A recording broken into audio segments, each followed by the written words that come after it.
What a movie day. So excited.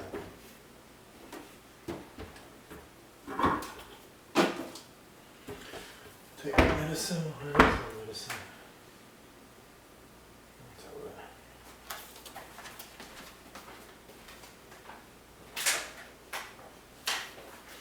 Another exciting day of waking up and taking my medicine.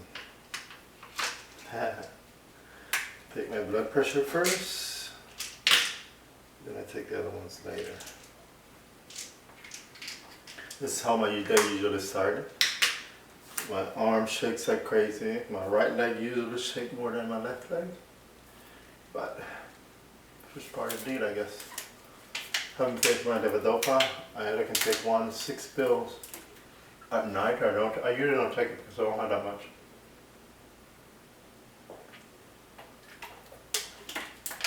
Take it from there. It's a challenge, but I learned how to live with it. Life has changed totally for me. I'm 41 years old. I'm married. My husband is currently overseas working. We live overseas, but I'm here to get my benefits and to get as much as I can and see what actually caused this, or what could have been the cause of this, because this is not normal. It doesn't really, nobody in my family have any neurological issues, so I always high blood pressure, maybe diabetes or cholesterol, but nothing, no kind of cancer, heart attacks, and definitely not Parkinson disease. And this started with me at 35. Now I'm 41. I'm late 35, early 36. With the symptoms, doctors refused to diagnose me because of my age. And I was just diagnosed in Germany in 2012, November 8th. I always remember that day. Second anniversary. It's an anniversary for me. It's a new beginning. Nothing you should be ashamed of. It's something you gotta embrace and work with, and deal with, because it's a new beginning for you. It's a new life. And until they find a cure, you have to stay positive about it. You have to stay active.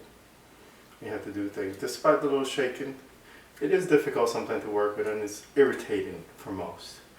But I do my best. You know? I try to encourage people to keep motivated, do things, and I have very creative ideas now, even more than before, and I can focus on things. Unfortunately, you can't multitask like most people do. See, I have my handicap sticker. It took me a while to get one. The one in Germany I still haven't received because they do it a little different. Here it was a little easier to obtain. Thank you very much for helping me out, by the way. It does help. Some days I get up and I look like a supermodel. Other days I get up and I feel and I look like a 90-year-old man. And I have an amazing body, but this takes time and dedication and everything else. I already had a body before, so just maintaining it with the physical therapy and the treatment that I get here has helped me a lot in coordinating, in maintaining, and looking like this. Yes. So a lot of people don't believe me when I tell them I have Parkinson, and when throughout the day my condition settles with the medication, they think that I am lying, I'm bullshitting, as people say, but it's not. This is, in the mornings, this is the way it looks. And it's kind of frustrating sometimes, but it is what it is. Yeah. Yes.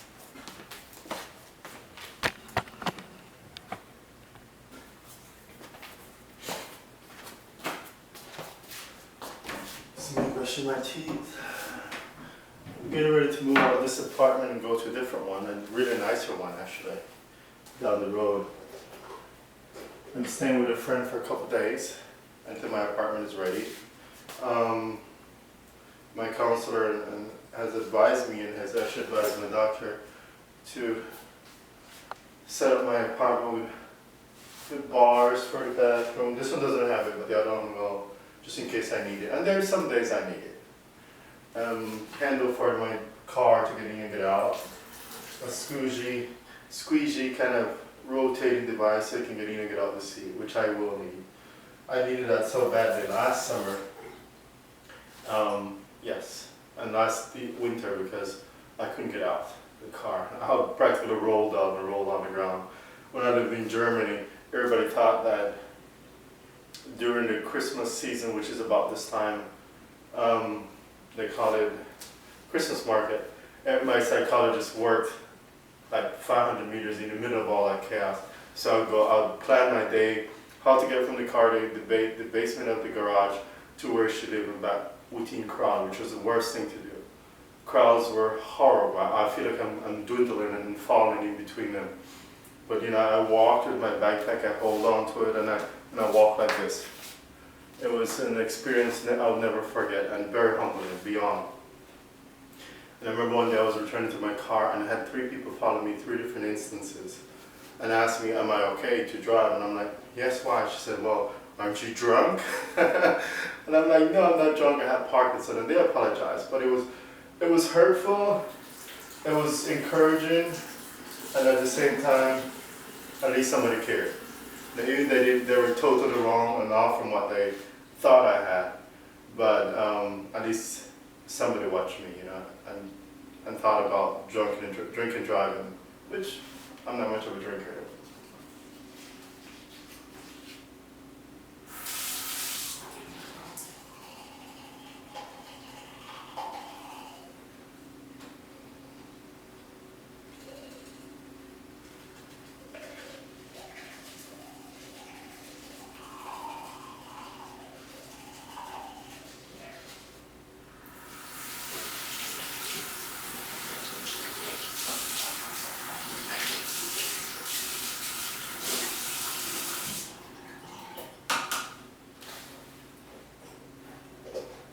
Shaving, it's worse. Anything you have to do concentration.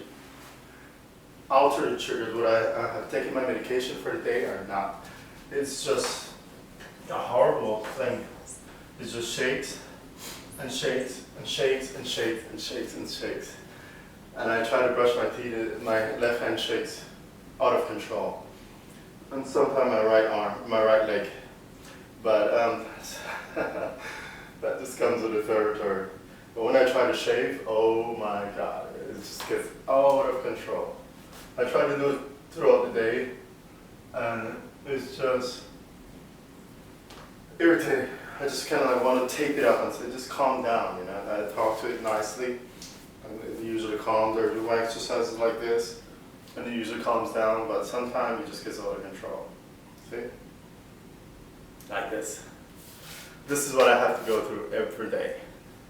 People that sees me outside and see me in the gym and see me doing my sports and my different activities throughout the day have no idea that I have to go through this every day. It's kind of, it's a routine, it's a ritual that I have to go through to be able to function from day to day.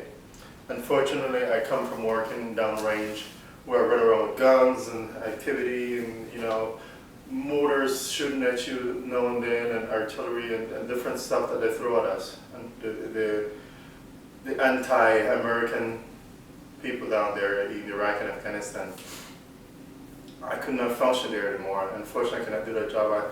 I commend all my friends and fellow soldiers and civilians who I have worked with and I currently know down there to be safe and stay safe.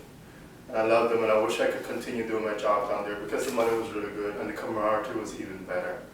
However, in this condition, it's impossible to do anything like that anymore.